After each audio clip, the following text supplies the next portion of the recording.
This is weird. In a move to turn a sci-fi dystopian hellscape into more of a reality than EA Games has already done, a consortium of 3 mega companies has moved to purchase Electronic Arts, the gaming company, for $55 billion. The acquirer has been acquired. I live by the sword, die by the sword, I guess, for EA Games. This 55 billion number is an immediate red flag for us because that's nearly as much as the $68 billion Activision Blizzard buyout by Microsoft. Although EA's consecutive back-to-back Worst Company in America awards certainly add to the valuation.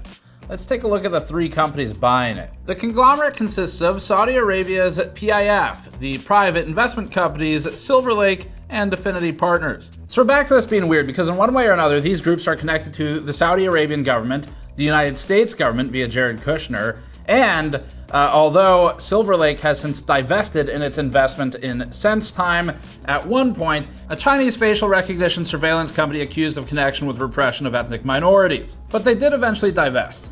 Sorry, let me just...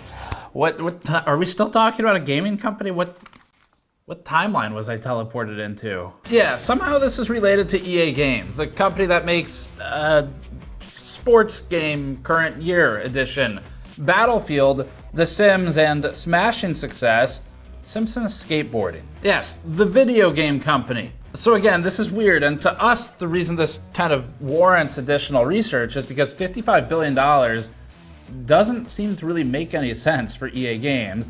The company is already one of the worst possible gaming companies for consumers with its microtransactions and abuse of its systems to extract more money from them. And now it's moving into a consolidated conglomerate, private control by investment capital and government. It's very strange. So we think this is worth looking into some more. Especially because how the fuck is EA Games worth $55 billion?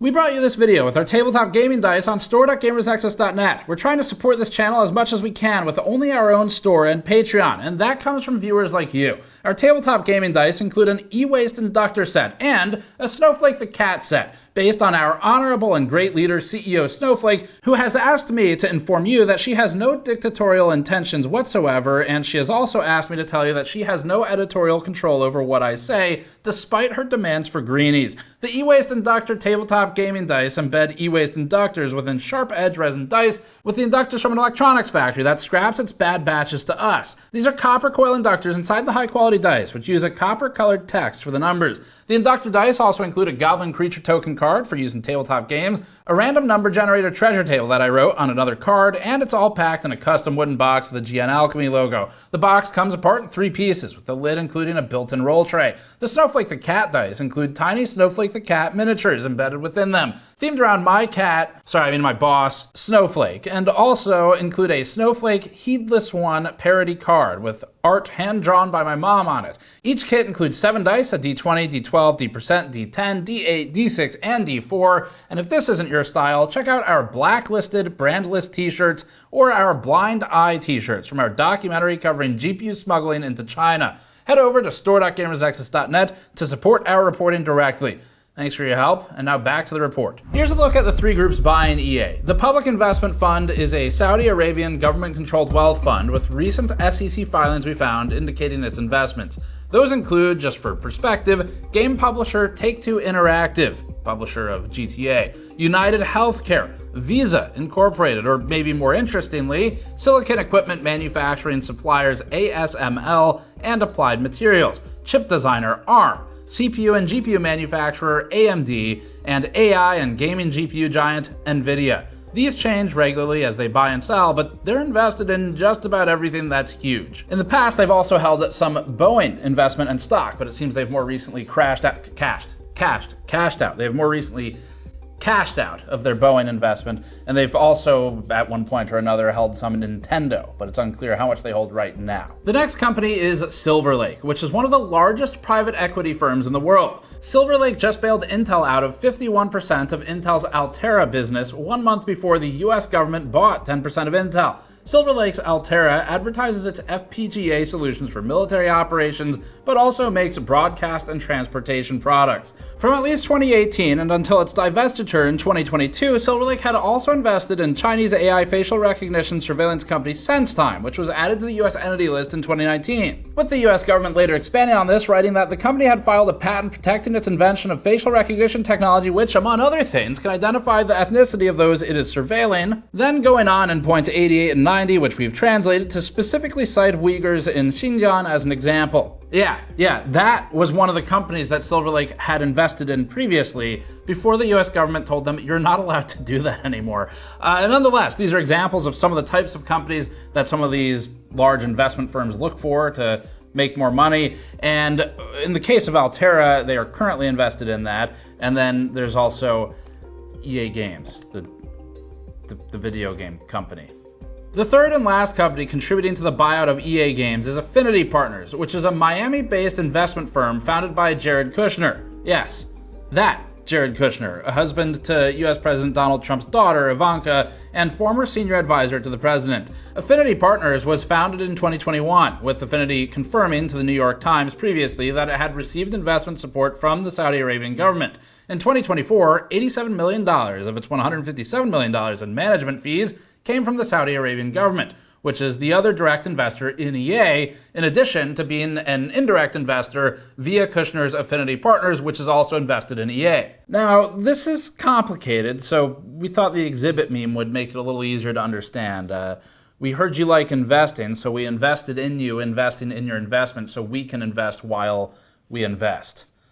That's what's happening here. Now, none of this answers why these three groups would take an interest in Electronic Arts or spend $55 billion on a floundering once gaming giant that has a penchant for buying and destroying beloved video games and franchises from smaller developers as it acquires them and runs them into the ground. So that's what the rest of this is looking into. And we do think this move is probably only going to make things worse for consumers in the video gaming space, but in particular, anyone who might like EA Games or something that it sells, because it's microtransaction time.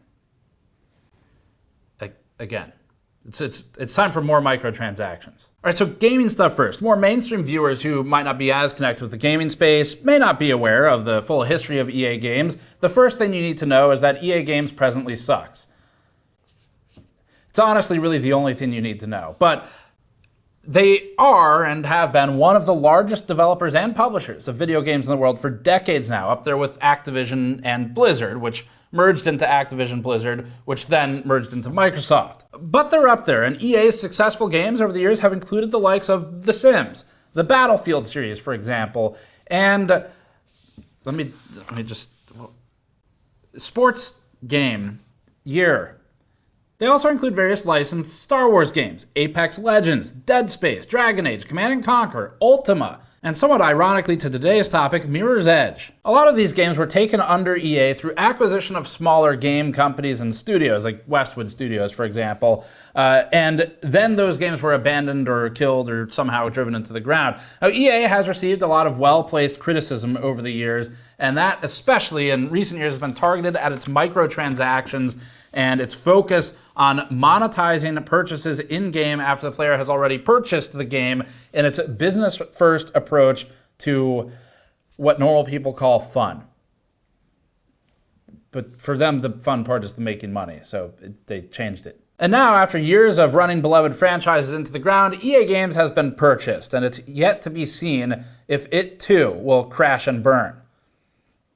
Although the PIF was previously invested in both. Anyway, in terms of who would own what, the Wall Street Journal wrote this, quote, Affinity will have a 5% stake, with Silver Lake being a substantial minority shareholder and PIF owning the rest, end quote. Reuters reported that the transaction is expected to close during the, quote, first quarter of fiscal year 2027, end quote. The transaction will be made in cash, and EA's press release noted that it will be, quote, the largest all-cash sponsor take-private investment in history, end quote. This supplants Texas-based energy company TXU's takeover in 2007, which amounted to $45 billion from a consortium of private equity firms. According to Reuters and the Wall Street Journal, this is the largest leveraged buyout in history, and according to the press release, EA stockholders will receive $210 per share for the publicly traded company. This represented a 25% premium over what the stock was valued at on September 25th. EA will go private as a result, and the company will keep its headquarters in Redwood City, California, where it holds a large parcel with multiple office buildings. Worst case, if the acquisition flounders, the consortium will have access to some prime real estate in Silicon Valley.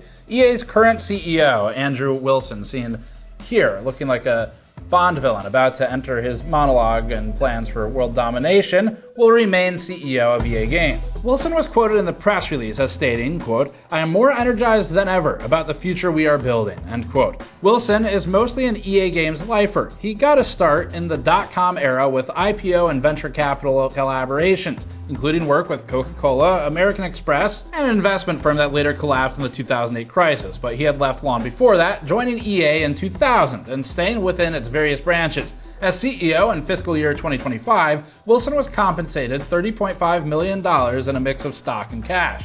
EA CEO Wilson is also on the Business Council think tank in Washington, D.C., which advises high-level policy to sitting presidents, including, as far as we could tell, basically all of them, dating back to FDR in 1933. Now, we'd never heard of this group before, and it's not directly related to the EA acquisitions. It's a bit of a side quest here, but we were curious and just reading about everything we came across. And EA's CEO is part of the Business Council, so in some capacity, it's at least helpful to know more about him. So as far as we could tell from what we read, it seems that the Business Council is involved in major government decisions for both parties, and their website says this, quote, "Demands on CEO's time mean that certain activities are at risk of being treated like indulgence instead of necessity. Membership in the Business Council is by invitation only. Peers invite peers," end quote. Cool, so it's a cult or a pyramid scheme. This is a lot of weird government connections for multiple governments for a company that has now been voted worst company in America twice and make video games, but at least they're buying the best. I mean, it's the best worst, but it's technically the best of the, as in the bad direction, and you should always spend your money on the things that are at the top of their game. We're not sure that there's any link that matters to the Business Council beyond an interesting side quest for EA CEO, but we did notice that one of the acquirers of EA, Silver Lake, has its co-CEO on a seat on the executive board for the Business Council, pictured here, near Ford, GSK, and Northrop Grumman. In the very least, it seems EA CEO Wilson and Silver Lake ran in the same circles before this buyout. So there might be no connection there. It's just interesting because it's difficult to figure out where the original connection came from for the idea to acquire EA Games, because there's multiple ways it could have come through to EA Games eventually. We do think it's interesting, though, that the more you dig into this, everybody is connected to one government or another somehow for EA Games and the acquisition of it, sometimes in a direct fashion, sometimes indirect, and it really is clear that it's about who you know. Well, let's take a step back from all of these weird political connections and look at it from the perspective of something we're actually experts in, which is gaming. So, I'm sorry, just editors, if you could just write here one of the lower thirds, if we could, yeah, those are my credentials. Hopefully they've written something flattering and accurate. Like I was saying, we're experts in video games, so we'll talk about that part now. The degeneracy known as video games, which are responsible for such horrible things known as having fun and escaping reality, have found their way into mainstream conversation once again. That's always a good thing, except for the time that the House Oversight Committee called on Steam to appear before them over so-called radicalization of users. We look forward to when they ask him why his favorite side is T, and what he meant when he said, quote, "I have the bomb," end quote. Anyway, look, from a pure gaming standpoint, as in the product they make, EA Games is wildly overvalued, we think, at $55 billion. So we're not stock people, we're not investment experts. I really know nothing about money of this volume and capacity, but what I can say is that EA Games generally sucks, and we can't figure out how they are worth anywhere near what the Activision Blizzard purchase was of $68.7 billion. That's more money than NVIDIA was offering for ARM before it failed to get regulatory approvals. But back to Activision Blizzard, that's kind of a comp here, and that acquisition included major IPs like Call of Duty, which has been consistently one of the highest grossing games annually for almost 20 years. Overwatch, Diablo, Candy Crush, StarCraft, Tony Hawk's Pro Skater, Spyro the Dragon, Hearthstone, Crash Bandicoot, Candy Crush, World of Warcraft. And did we say Candy Crush? Because Candy Crush, that game has apparently made over $20 billion since its inception. And the Activision Blizzard purchase for $68.7 billion by Microsoft included Call of Duty and Candy Crush and all those other games. And Microsoft even has the strategic benefit of charging you $360 per year for cloud gaming gouging of these games. On the other hand, for EA games, its intellectual property that's notable includes The Sims, which had its last major release over a decade ago and has been sort of on a quest for a Fortnite-style permagame model since. Battlefield, which, although a great series, has lagged far behind Call of Duty in sales. Dead Space, which is a franchise that's reportedly been put on hold due to disappointing sales. Madden, which is Madden. Star Wars Jedi, which is contingent upon Disney licensing the IP to EA. So it's not actually their intellectual property. Apex Legends, which is reportedly losing players and is made by struggling developer Respawn. And FIFA. We mean EA Sports FC, since EA lost the FIFA license back in 2022. And then there's always BioWare, which was good once. Sorry, my face is tired from dealing with everything. To contextualize how costly this EA acquisition is so that virtually anyone can understand, we're going to bring out the GN Louisiana Purchases metric. That's right. In 1803, the United States spent $15 million for 530 million acres of land, otherwise known as the Louisiana Purchase. That's represented by this small piece of the United States here. With EA being valued at $55 billion, this would mean the pre-inflation transaction amounts to roughly 3,666.66 repeating Louisiana purchases. The CPI inflation calculator, and yes, we actually ran these numbers, says that $15 million in 1803 would be approximately $428.8 million today, which would mean the cost of EA games would still amount to roughly 128 Louisiana purchases today. Now, some might argue that this is incomparable because of the situation of the times, so we also have a backup metric. The amount EA Games is purchased for is equivalent to 36.67 billion Costco hot dogs and sodas. Look, we're going somewhere with this. The EA acquisition could put an end to world hunger for a couple of days because 36.6 billion hot dogs should feed 8 billion people maybe 4.5 times or so. But instead, they bought this.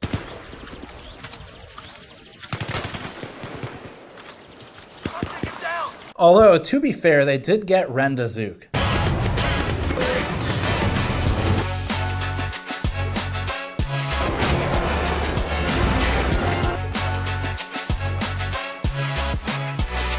Look, I said we were going somewhere with it. I never said it was a good destination, okay? It's really on you if you thought it was going somewhere that was worth going. So, providing some background on the acquisition, in EA's press release, Jared Kushner, who's U.S. President Donald Trump's son-in-law and former senior advisor, stated this, quote, "Electronic Arts is an extraordinary company with a world-class management team and a bold vision for the future. I've admired their ability to create iconic, lasting experiences, and as someone who grew up playing their games and now enjoys them with his kids, I couldn't be more excited about what's ahead," end quote. According to the Financial Times, Kushner was a linchpin for getting Saudi Arabia to buy EA. The publication wrote, quote, "The People said Kushner was key to getting PIF interested in participating in the takeover at a time when it is retrenching from some private investments," end quote. Kushner was previously assigned to create peace in the Middle East. Jared Kushner is making peace in the Middle East. While peace is pending, Kushner's funds already are seeing dividends in the region. The Financial Times reported that, quote, "PIF is a large investor in Kushner's fund," end quote. According to the Wall Street Journal, Kushner launched Affinity Partners in 2021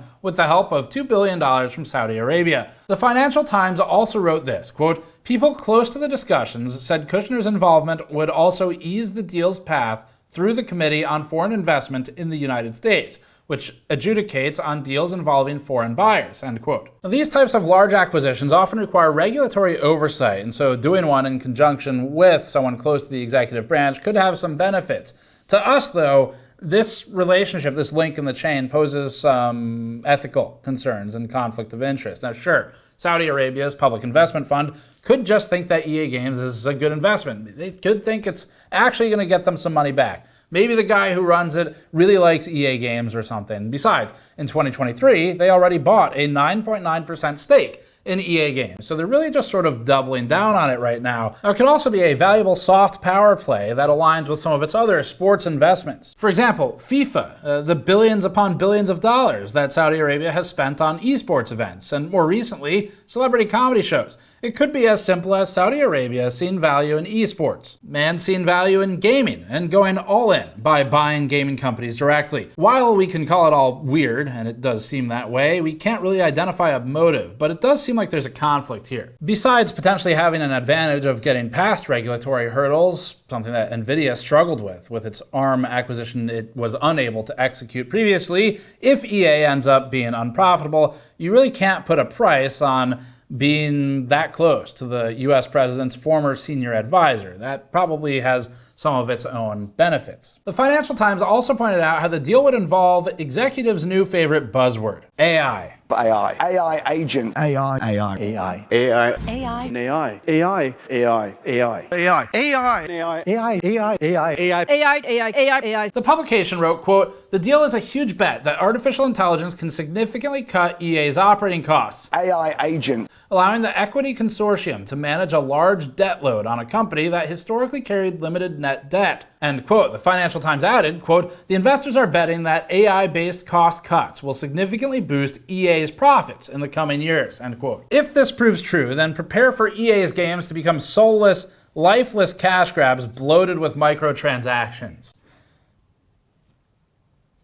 Look, okay, Saudi Arabia isn't new to investing in video games. At one point or another, the oil-rich country has already invested in numerous gaming companies, including part-time game publisher and full-time law firm Nintendo, and GTA publisher Take-Two Interactive. In addition, the Financial Times wrote, quote, "In 2021, Saudi Arabia's Crown Prince Mohammed bin Salman, who is a keen gamer, set up Savvy Games Group, a new PIF unit focused on games with a $38 billion war chest. Savvy has acquired some of the most popular mobile games, including Scopely's Monopoly Go and Pokemon Go, and is now hunting for deals in China," end quote. Games like Pokemon Go via Niantic would have an enormous amount of value in tracking data, phone positional data, and who's linked to those phones. So there is value beyond the game itself in the data acquisition, depending on how that may cross over to the owners. That's probably the real value. Mohammed bin Salman's MISK Foundation also owns 96% of SNK. The Japanese game developer previously stated that the ownership, quote, "doesn't affect us in any way," end quote, and has, quote, "no effect on our creative output," end quote, before revealing that Cristiano Ronaldo, who plays football for Saudi Arabia, would be a playable character in the upcoming Fatal Fury fighting game. But we think the fatal flaw here was that SNK didn't use the existing 3D model for Cristiano Ronaldo's face. Come on, SNK, the work was cut out for you. So further exploring the gaming interest, Saudi Arabia has also poured billions into esports venues and arenas, such as for the Esports World Cup, hosted in Riyadh, with a 2025 purse of tens of millions of dollars. In 2023, the International Esports Federation appointed a Saudi Arabian prince as president, which partly explains the complicated on-again, off-again relationship between the Russian Esports Federation and the Saudi-helmed IESF. This will only get more complicated given EA Games' previous public stance on banning Russian and Belarus players from its Apex Legends and FIFA esports events. So it seems that video gaming and computer hardware, as we've talked about on the GN channel, has become valuable enough that it's part of this sort of global interest and consolidation of money and power as the large investment firms continue to buy up all the pieces that are required to have fun. So we don't know how this will play out. A lot of these things, we don't know exactly how or if they may be related, connected to the end result of EA Games getting bought and what that means for its video games. But EA has been on a very bad path for a very long time, as indicated by its back-to-back consecutive Worst Company in America awards that it probably proudly displays in the lobby. But to us, the mystery remains as to how anyone could fathom EA Games is worth $55 billion. And again, we're not stock analysts. We don't do corporate buyout analysis. I don't fucking know. I'm not qualified to talk about what a company is worth. But I do play video games, and I don't see it. That's all I can say. Conceivably, Saudi Arabia's purchasing of EA Games could affect how those games materialize and the topics they may be willing to get involved in. For example, Saudi Arabia's purchasing of EA games could affect whether or not we see future Battlefield games take place in the Middle East and around oil. It could affect certain social or societal expressions that are found in video games and whether they're permitted. It might mean the cute solar-powered sunflowers in Plants vs. Zombies are replaced with barrels of crude oil. Personally, I'm looking forward to Plants vs. Zombies where you actually dig up the garden and just extract the oil instead. That seems like it's a lot more fun. Because money. In a written internal Q&A following the news, EA asked itself, quote, will our culture change as a result of this deal, end quote, to which the company responded to itself, quote, our mission, values, and commitment to players and fans around the world remain unchanged, end quote. Now, we do think this is ultimately going to be a bad thing for consumers, not for any other reason than EA Games is getting bought by private investment firms. Forget about all of it and just look at only the video game side of things, where there's large outside investment firms focused on extracting every penny from an investment, buying and acquiring a company that has spent the last couple decades of its career acquiring companies and crushing them. So on the one hand, like I said in the beginning, live by the sword, die by the sword for EA. But in the meantime, until the death by the sword, we are going to get 1,000 cuts from it. Now, EA said that its mission, values, and commitment to players remains unchanged. And considering this is the same company that has been voted worst company in America twice, regardless of who owns them, we believe them. It's hard to improve on the superlative. That'll be it for this one. Thanks for watching. That's some of the behind the scenes, I guess, on the $55 billion buyout. It's weird. It doesn't make a lot of sense, but potentially nothing of value was lost because EA has already ground up all the valuables and not. Look, I'm just really salty about the loss of Westwood Studios, okay? This whole thing is just because I have a bias against EA because they destroyed Command & Conquer. That's all this is. All right, thanks for watching. Subscribe for more. Check back for more of my Command & Conquer fueled rants in the future, and we'll see you all next time.